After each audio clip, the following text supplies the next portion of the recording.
Sir గురుమూర్తి గారు ఏదైతే మొన్న జగన్మోహన్ రెడ్డి గారి ప్రెస్ మీట్ని చూస్తే నిన్న జరిగిన అభివృద్ధి ఏదైతే టీడీపీ పార్టీ అభివృద్ధి చేస్తూ ఉందో రాయలసీమ ప్రాంతానికి అభివృద్ధి చేస్తూ ఉందో దాన్ని చూడలేకే ముందే ప్రెస్ మీట్ పెట్టి ఏదో రకంగా టీడీపీ పార్టీ మీద బురజల్లాలి కాబట్టి అలాంటి వ్యాఖ్యలు చేసాడు అనుకోవచ్చా? ఒక పక్కన గతంలో కూడా ఆయన చెప్పాడు వైనాట్ కుటుంబానికి కౌంటర్గా టీడీపీ పార్టీ వైనాట్ పులివెందులు అన్న తర్వాత కడప మొత్తం రాయలసీమ మొత్తం క్లీన్ స్వీప్ చేసిన పరిస్థితి ఉంది.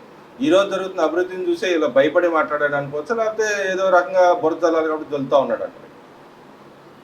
జగన్మోహన్ రెడ్డి గారు ఆయన ఓడిపోయిన తర్వాత కూడా కనీసం బుద్ధి జ్ఞానం రాలా. ఎందుకంటే ఎవరైనా ఓడిపోయిన తర్వాత పార్టీలో ఒక మేధోమదనం చేసుకుని దాని ప్రకారం ముందుకెళ్తారు.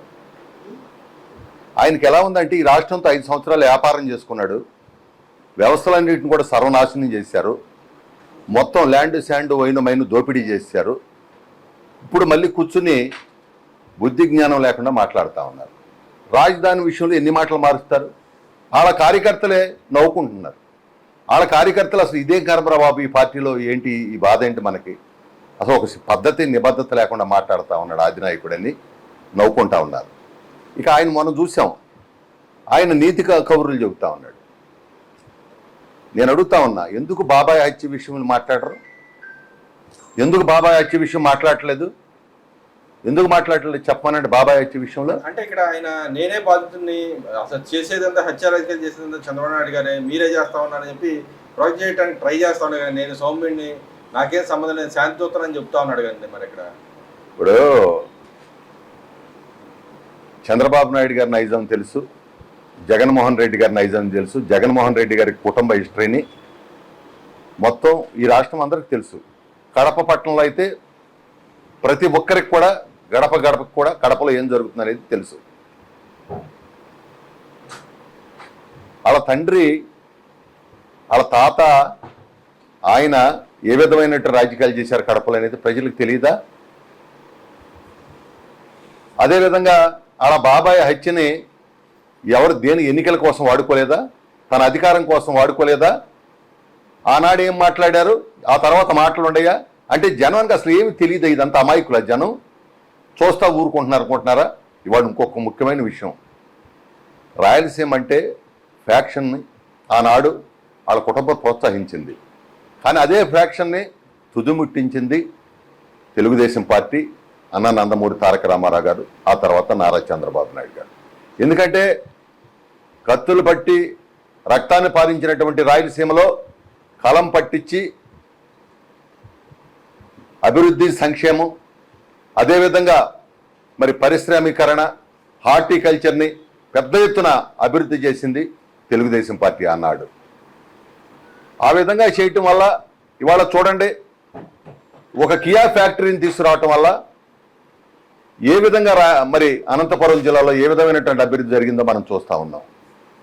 అదేవిధంగా ఇవాళ ఇరిగేషన్ చూసుకున్నట్టయితే జగన్మోహన్ రెడ్డి గారు ఇన్ని మాటలు చెబుతున్నారు కదా, ఇన్ని మాటలు మాట్లాడుతున్నాడు కదా, మరి 5 సంవత్సరాల్లో ఆయన ఖర్చు పెట్టింది ఎంత? ఇరిగేషన్కి 2000 కోట్లు ఖర్చు పెట్టారు.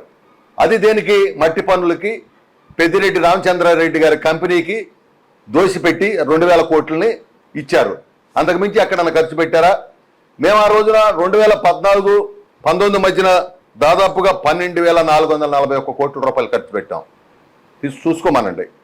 ఈరోజు 2 సంవత్సరాలు పూర్తవక ముందలే 10,000 కోట్ల నిధులు కేటాయిస్తే 8,000 కోట్లు ఖర్చు పెట్టినటువంటి చరిత్ర రాయలసీమకి మేమే చేశాం. ఇవాళ ఏదైతే అంద్రినీవా ఉందో, ఈ అంద్రినీవా ద్వారా కాలువలకు కానివ్వండి, మరి అదేవిధంగా అక్కడ చెరువులకు కానివ్వండి, మరి వీటన్నిటికి కూడా 52 టీఎంసీల నీటిని భవిష్యత్ చరిత్రలో స్వతంత్రం వచ్చిన తర్వాత అన్ని నింపినటువంటి చరిత్ర ఈరోజు కూటమి ప్రభుత్వం అంది. ఆ విధంగా మేము రాయలసీమకి అభివృద్ధికి మేము కట్టుబడి ఉంటాం. ఇవాళ రాయలసీమలో మరి ఏ విధమైనటువంటి పరిశ్రమలు మేము తీసుకెళ్తున్నామో మీరు చూస్తూ ఉన్నారు. పారిశ్రామికరణంగా మరి ముందుకు తీసుకెళ్లి రాయలసీమలో బ్రహ్మాండంగా అభివృద్ధి చేయాలనేటువంటి తలంతో వాళ్ళు చంద్రబాబు నాయుడు గారు ఓ పక్కన విద్య, ఇంకొక పక్కన రోడ్లు, మరో పక్కన మరి ఇరిగేషన్, ఇంకో పక్కన పరిశ్రమలు, ఈ విధంగా రాయలసీమని రతనాల సీమ చేయాలని చంద్రబాబు నాయుడు గారు కూటమి ప్రభుత్వం ఇవాళ ముందుకెళ్తా ఉంటే ఇంకా హత్యా రాజకీయాల గురించి మాట్లాడుతూ ఉన్నాడు. ఇంకా ఏదో వాళ్ళ తాత అంట వాళ్ళ తండ్రి అంట అని ఇవాళ మాట్లాడుతూ ఉన్నారు. వాళ్ళ తండ్రిని చనిపోయినప్పుడు ఇదే బొత్స సత్యనారాయణ గారు దీంట్లో మరి జగన్మోహన్ రెడ్డి గారు హస్తం ఉందేమో కనుక ఆ రోజు మాట్లాడిన మాటలు వాస్తవం కాదా? ఆ రోజు మాట్లాడిన మాట వాస్తవం కాదా? తన తండ్రి చనిపోతే శవం పక్కన పెట్టుకుని ముఖ్యమంత్రి కోసం సంతకాలు పెట్టిన మాట వాస్తవం కాదా? వాళ్ళు శవరాజకీయాలు చేసి తెలుగుదేశం పార్టీ గురించి మాట్లాడుతూ ఉన్నాడు. ఇవాళ ప్రజలందరూ అనుకుంటా అమాయకులు అనుకుంటున్నారేమో. నేను ఒక్కటే మనవి చేస్తా ఉన్నా, జగన్మోహన్ రెడ్డి అనేటువంటి వ్యక్తికి ఒక అవకాశం అడిగారు. అడిగినప్పుడు ఇచ్చేసారు, అయిపోయింది. ఆయన ఈ రాష్ట్రాన్ని ఎక్కడా కూడా అభివృద్ధి చేయలేరు. ఆయన ఈ రాష్ట్రాన్ని సర్వనాశనం చేశాడు, అప్పులు కుప్పలు చేశాడు, అదేవిధంగా తాకట్లు పెట్టేశాడు, అదేవిధంగా ఉన్న కాలంగా దోచేసుకున్నారు. ఇవాళ ఆ విధంగా చేసినటువంటి జగన్మోహన్ రెడ్డి గారు ఏం సాధించాడు రాష్ట్రం కోసం నేను అడుగుతా ఉన్నా. బిడ్డల భవిష్యత్తు కోసం ఏమైనా సాధించాడా? ఇరిగేషన్ రంగంలో ఏమైనా సాధించాడా? ఆ రోజున రాజధానిని సర్వనాశనం చేశారు. పోలవరాన్ని కనీసం నేను అసెంబ్లీలో పోలవరాన్ని మేము 2 సంవత్సరాల్లో పూర్తి చేస్తాం అని పెద్ద పెద్ద మాటలు మాట్లాడినటువంటి వ్యక్తులు కనీసం పోలవరం పనులు ఎక్కడైనా 1% అయినా ముందుకెళ్ళి అని చెప్పి నేను అడుగుతా ఉన్నా. కాబట్టి జగన్మోహన్ రెడ్డి అనేటువంటి ప్రభుత్వం ఆయన ముఖ్యమంత్రిగా చేసినటువంటి సమయం అట్రప్లాప్ అన్నమాట. అది ప్రజలు ఎప్పటికీ మర్చిపోలేరు. జగన్మోహన్ రెడ్డిని రానివ్వరు. జగన్మోహన్ రెడ్డిని ఇంటికి పంపారు, ఇంకా శాశ్వతంగా అక్కడే ఉంటాడు. అంటే ఇక్కడ నేను శాంతి దూతని మా తండ్రిని తాతను చంపినాను, నేను అన్ని క్షమించేసాను, చంద్రబాబు నాయుడు హత్య రాజకీయాలు ప్రోత్సహిస్తున్నాడు, మా కార్యకర్తలను కూడా చంపుతా ఉన్నాడు, అక్రమ కేసులు పెడతా ఉన్నాడు అని మాట్లాడుతూ ఉన్నాడు కదా. అంటే ఆయన నిజంగా శాంతి దూత అయిపోయాడు అంటారా? ఈరోజు కూడా నారా లోకేష్ గారు ఇప్పుడే కాన్ఫరెన్స్ తీసుకున్నాడు, మమ్మల్ని అందరినీ కూడా ఇదే విషయం చెప్పారు. దయచేసి అందరూ కూడా కార్యకర్తలందరికీ నేను విజ్ఞప్తి చేస్తున్నాను, వాళ్ళు మనల్ని ఇబ్బంది పెట్టారు కాబట్టి మనం కూడా పెట్టాలి అనేటువంటిది ఎవరు కూడా కోరుకోవద్దు. వాళ్ళు ఆ విధంగా ఇబ్బంది పెట్టి మనల్ని జైలు పాలు చేసి మన వాళ్ళని హత్య చేసి తోట చంద్రయ్య లాంటి కార్యకర్తల్ని నడి రోడ్డు మీద జై జగన్ అన్నమంటే జై చంద్రబాబు నాయుడు గారు అన్నందుకు కోడి పేక కోసినట్టు కోసారు. అదేవిధంగా ఒక డాక్టర్ సుధాకర్ గారి దళితుణ్ణి మాస్క్ అడిగిన పాపానికి పిచ్చివాణ్ణి చేసి చంపారు. అదేవిధంగా ఒక అమర్నాథ్ గౌడ్ అన్నట్టు ఒక బిడ్డని తన అక్కని ఏడిపిస్తున్నారని చెప్పి మరి చేస్తే ఆ బిడ్డని మరి పట్టపగలు నడి రోడ్డు మీద పెట్రోల్ పోసి కాల్చి చంపారు. అలాంటి వాళ్ళకి అండగా నిలబడ్డాడు.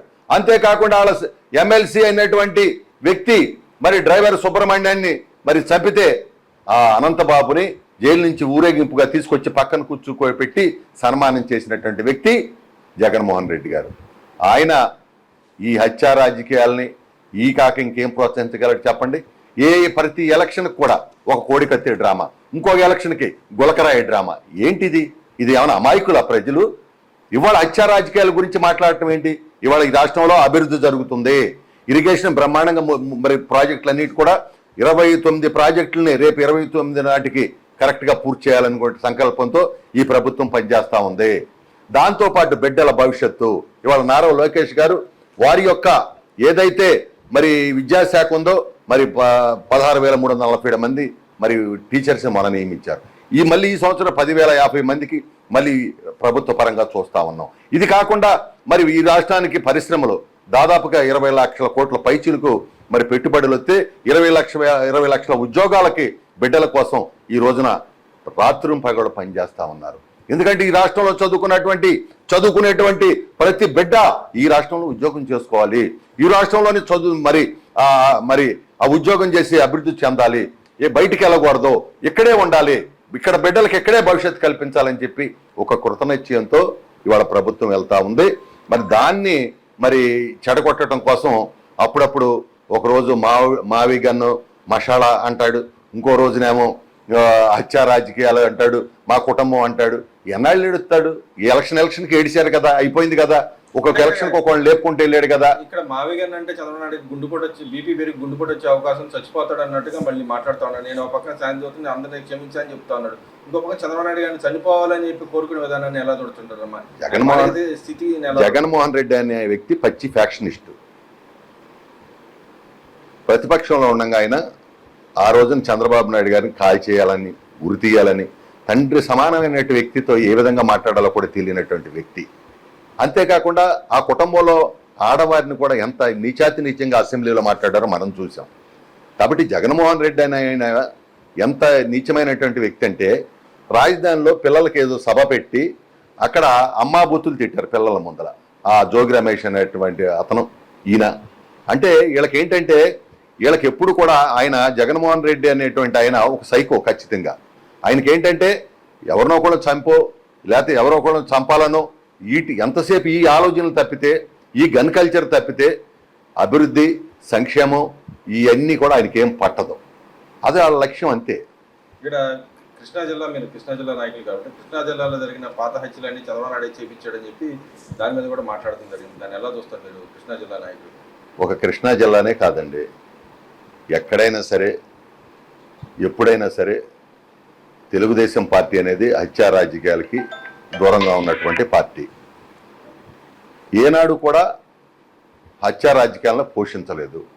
ఒక్కొక్క సందర్భంలో ఎక్కడైనా కొన్ని ప్రాంతాల్లో వాళ్ళకు ఉన్నటువంటి వర్గ వైషమ్యాలతో గొడవ పడినటువంటి సందర్భాల్లో పార్టీ ఎప్పుడు కూడా ఎక్కడా కూడా దాన్ని హత్యా రాజకీయాలను మేము ప్రోత్సహించలేదు. మాకు ఆ అవసరం కూడా లేదు. ఇది నేను చెప్పే మాట కాదు. ప్రతి సందర్భంలో ప్రతి సమావేశంలో మా నాయకుడు నారా చంద్రబాబు నాయుడు గారు మాకు ఎక్కడ కూడా మీరు ఆవేశాలకు వెళ్ళొద్దు, మీరు ప్రశాంతంగా ఉండండి, వాళ్ళు ఎన్నో చేశారు అలాగే మనం చేయకూడదు అని చాలా చక్కగా హితబోధ చేసి శాంతి ద్వారానే సమాజంలో శాంతి భద్రతలు బాగుంటేనే అభివృద్ధి సంక్షేమం ముందుకెళ్ళిద్దని చెప్పేటువంటి గొప్ప వ్యక్తి నారా చంద్రబాబు నాయుడు గారు. అలాంటి నారా చంద్రబాబు నాయుడు గారు హత్యా రాజకీయాలు పోనీ ఆయన మొదటి నుంచి చూడండి, ఆయన హిస్టరీ చూడండి, పోనీ ఆల్ హిస్టరీ చూడండి. ఆల్ హిస్టరీ చూడండి. జంకా వెంకట నరసయ్య అనేటువంటి ఒక మైనింగ్ బీసీ వ్యక్తిని మరి చంపింది ఆ కుటుంబమే కదా. అక్కడ పనిచేస్తే ఆళ్ళ చంపి పైకి వచ్చినటువంటి కుటుంబమే ఈ కుటుంబం. వీళ్ళేంటి వీళ్ళు చెప్తా ఉంటారు, ఎవరికి తెలవని రాజకీయాలు ఇవన్నీ. కడప వెళ్తే తెలవదా? అంటే ఇప్పుడున్న యువతకి అర్థం కాదు కాబట్టి ఈ మాటలు ఎందుకు అర్థం కాదు? ఖచ్చితంగా అర్థమైద్ది. చరిత్ర ఎక్కడికి పోతుంది? ఇప్పుడు నా చరిత్ర నాకేముంటుంది, చంద్రబాబు నాయుడు గారి చరిత్ర చంద్రబాబు నాయుడు గారికి ఉంటుంది, అట్లాగే జగన్మోహన్ రెడ్డి గారి చరిత్ర జగన్మోహన్ రెడ్డి గారికి ఉంటుంది. చెరిపెత్తే పోయేదా చరిత్ర? మరి తల్లిని పార్టీ గౌరవాధ్యక్షురాల గురించి మరి అంతమంది మహాసభలో రిజైన్ చేయించారు, పోద్దా? అక్కడికన్నా పోద్దా? తల్లిని వద్దన్నారు, ఈ పార్టీలో ఉంటున్నాక ఇల్లేదన్నారు. చెల్లి మరి ఆయన 16 నెలలు జైల్లో ఉంటే పాదయాత్ర చేస్తే మరి ఆ పార్టీని కాపాడితే ఇవాళ చెల్లికి ఆస్తి ఇవ్వకుండా బయటికి నింటేసిన మాట వాస్తవం కాదా? ఇదేమన్నా మేం చెప్పే మాటలా? ఆ బిడ్డలే చెబుతున్నారు కదా, ఆ చెల్లెళ్ళే చెబుతా ఉన్నారు కదా, మేం చెప్పే మాట కాదు కదా. సునీతమ్మ ఏం చెబుతుంది? నా తండ్రిని చంపారు, నా తండ్రిని చంపిన వాళ్ళకి న్యాయం చేయండి అని తిరుగుతుందా ఆ పాప ఆ బిడ్డ. ఎవరో చంపింది వీళ్ళు కాదా? అక్కడికి ఆ ఇలాకాలోకి ఇంకెవరో వెళ్ళే దమ్ము ధైర్యం ఉందా? కడపలో ప్రతి బిడ్డ చెబుతారు ఈ మాట. వాళ్ళు చంపి దాన్ని నారాసుర రక్త చరిత్ర అని చెప్పి డ్రామా వేసి ఆ రోజు ఎన్నికల్లో తాత్కాలిక లబ్ధి పొంది ఇవాళ ఆ తర్వాత ఒక్క రోజైనా మాట్లాడా? వాళ్ళ బాబాయ్ హత్య గురించి మాట్లాడాలి కదా, తేల్చాలి కదా. ఎవరైతే చేశారో వాళ్ళని ఈ సిబిఐ వాళ్ళని రానివ్వకుండా ఎంత హ్యాగీ చేశారో చూడలేదా? దేశమంతా రాష్ట్రం అంతా ఇవాళ ఒక్కటే ఎన్ని పాదయాత్రలు చేసి పొరుల దండాలు పెట్టినా సరే జగన్మోహన్ రెడ్డి అనే వ్యక్తిని ఈ రాష్ట్రంలో రానివ్వరు. మరి లక్ష్మీపార్తి గారు నేను ప్రెస్ మీట్ పెట్టి మాట్లాడుతున్నాను కూడా, ఎన్టీఆర్ పెద్ద ఎన్టీఆర్ని క్షోభ పెట్టి మానసికంగా చంపింది చంద్రబాబు నాయుడు, హత్య చేసింది కూడా చంద్రబాబు నాయుడు చెప్తా ఉంది. దయచేసి ఈ విషయంలో మేము ఎంత తక్కువ మాట్లాడితే అంత మంచిది. ఎందుకంటే మహానుభావుడు చివరి పేజీ, ఆ పేజీ చింపేసేయాల్సిన పేజీ అనమాట. ఎందుకంటే ఎవరి వల్ల ఆయన ఆ విధంగా అయ్యాడనేది ప్రపంచానికి అంతా తెలుసు. ఆవిడ ఎందుకంటే మహిళా లోకాన్ని ఇబ్బంది పెట్టినట్టు ఉంటుంది. సో దీన్ని నేను ఈ విషయంలో నిజంగా అలాంటి మహిళ ఉండటం దురదృష్టం అంతే. ఒక కుటుంబంలో అంత గౌరవం కలిగిన వ్యక్తి ఉన్నటువంటి దగ్గరకు వచ్చి ఇవాళ కూడా విషం కక్కుతున్నటువంటి అలాంటి మహిళ ఉండటం బాధాకరం అంతే. అంటే ఇక్కడ డైవర్షన్ పాలిటిక్స్ చేస్తానే పక్కన ఇవన్నీ జగన్మోహన్ రెడ్డి గారి పెయిడ్ ఆర్టిస్టులు వీళ్ళందరూ. జగన్మోహన్ రెడ్డి గారు వేసే బిస్కెట్ల కోసం బతికేవాళ్ళు వీళ్ళందరూ జగన్మోహన్ రెడ్డి వేసే బిస్కెట్లతో మాట్లాడుతూ ఉంటారు అక్కడక్కడ. అది అందట్లో వీళ్ళు ఒకళ్ళు అంతే. మరి ఇంకో పక్కన చూసుకుంటే వాళ్ళ పార్టీలో నాయకులు కానీ కార్యకర్త కానీ చెబుతూ ఉన్నారు, సినిమా గ్లామర్ ఉంటే నెక్స్ట్ ఎలక్షన్లో గెలుస్తారు ఏపీలో కూడా అని చెప్పి వాళ్ళు ప్రాజెక్ట్ చేస్తూ ఉన్నారు. అంటే వాళ్ళ పార్టీకి రాదని వాళ్ళు నమ్మేశారంటారు. ఇక్కడ జగన్మోహన్ రెడ్డి వైసీపీ పార్టీ అనేది రాదనేది వాళ్ళకి తెలుసు. ఇక ఆ పార్టీ అనేది ఖచ్చితంగా ప్రజలు రానివ్వరు. దీంట్లో ఎలాంటి అనుమానం లేదు. ఎందుకంటే వాళ్ళు ఖండకావరంతో 175కి 175 అన్నప్పుడే మేము ఆ రోజే చెప్పాం, ఎట్టి పరిస్థితుల్లో తెలుగుదేశం పార్టీ మొత్తం క్లీన్ స్వీప్ చేసిద్దని చెప్పాం. వాళ్ళు ఏదైతే అన్నారో అది రివర్స్ అయింది. మేమైతే ఖండకావరంతో మేము మాట్లాడాం, మేము ప్రతిపక్షం వద్దు, మొత్తం మేమే గెలుస్తామని మేము చెప్పం. కానీ ఆ పార్టీ అనేది సమాజానికి పనికిరాదు, రాష్ట్రానికి పనికిరాదు. ఎందుకంటే వాళ్ళ నాయకుడు నోటమ్మటే ఈ రాష్ట్రంలో ఉన్న మేధావులు, ఈ రాష్ట్రంలో ఉన్న చదువుకున్నటువంటి వ్యక్తులు, ఈ రాష్ట్రంలో ఉన్నటువంటి ఆలోచన చేసే ప్రతి వ్యక్తిని నేను మనస్ఫూర్తిగా కోరుతున్నా. జగన్మోహన్ రెడ్డి గారు మాట్లాడే మాట, ఆ విధానం, ఆయన మాట్లాడే తత్వం, ఆయన హత్యా రాజకీయాలు, ఆయన గన్ కల్చరు, ఇది క్షేమం ఆ రాష్ట్రానికని నేను అడుగుతా ఉన్నా. ఇది విఘ్నులైనటువంటి ఈ రాష్ట్ర ప్రజానీకం ఖచ్చితంగా ఆయన మాట్లాడే మాటలో నిజంగా ఎవరు కూడా హర్షించరు. ఎందుకంటే చాలామంది మేము కూడా పార్టీ వాళ్ళతో పాటు బయట వాళ్ళతో కూడా మేము ఇంటరాక్ట్ అయినప్పుడు, వాళ్ళతో కలిసినప్పుడు ఈ విషయాలన్నీ కూడా వాళ్ళు కూడా చూపుతున్నారు. దురదృష్టకరం ఇలాంటి వాడు ఉంటామని. మరి అదేవిధంగా కూటమిలో చిచ్చు పెట్టే విధంగా వాళ్ళు మాట్లాడుతున్నారు. ప్రస్తుతానికి వాళ్ళకి కావాల్సింది ఏంటంటే జనసేన, తెలుగుదేశం, బీజేపీ కలిసి ఉన్న ఇంకో పార్టీ రాదు. కాబట్టి ఏదో రకంగా జనసేన, తెలుగుదేశం మధ్యన చిచ్చు పెట్టాలి. కాబట్టి ప్రతిరోజు కూడా వాళ్ళకు ఉన్నటువంటి నియోజకవర్గాల్లో ఉన్నటువంటి మాజీ ఎమ్మెల్యేలు, మాజీ మంత్రులు ఈ పని మీదే ఉండారు, చిచ్చు పెట్టే పని మీదే ఉండారు. అయితే మేమైతే సమన్వయంతో ఉంటాం, కలిసిమెలిసి ఉంటాం.